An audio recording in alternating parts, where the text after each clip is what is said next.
Welcome back, everyone, to Fireside Sports. Alongside Andrew Williamson, I'm Kendall Capps. All right, well, we got a lot going on in the world of sports right now. We got the NBA and NHL regular seasons winding down, about 20 games left. We got college basketball, the conference tournaments. They're coming up this upcoming week before the brackets come out. I mean, a lot going on. Well, yeah, and no one wants to talk basketball more than me with these playoff races, but we'll get to the NBA a little later. Maybe we can save our NCAA tournament selections for next week when we have our brackets set out. Why don't we talk a little hockey? We don't talk a lot of hockey here on Fireside Sports this season. All right, well, if we talk some hockey, I mean, what teams are standing out to you that are...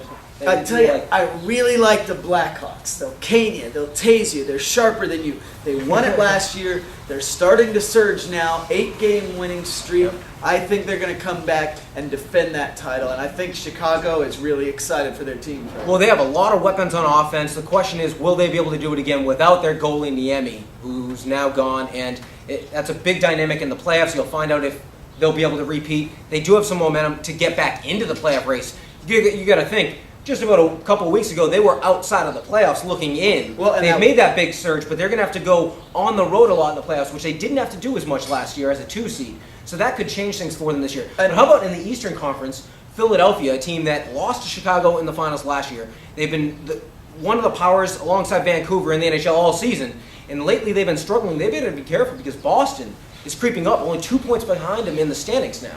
And if they can make a run at it, I mean, it opens things up a bit in the East. Yeah, and I like Boston. I like the way they're playing right now, but I think Philly has the edge on them. They beat them in the playoffs before. I think when they see them down the line, I think Philadelphia. Everyone knows they beat them last year. Boston was up 3-0, let the series go. Third time in hockey history, a team blew the 3-0 lead.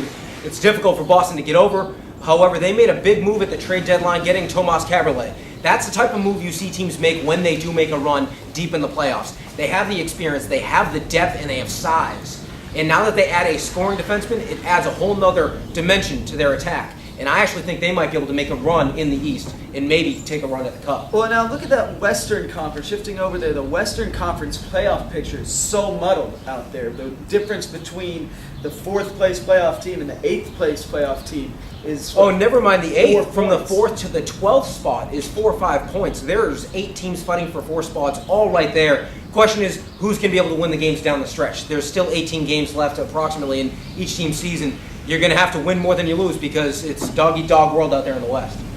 All right, well, that's going to do it for this week on Fireside Sports. You guys can catch us on Barbecue Basketball or any other time here on Fireside Sports, and we hope to see you then.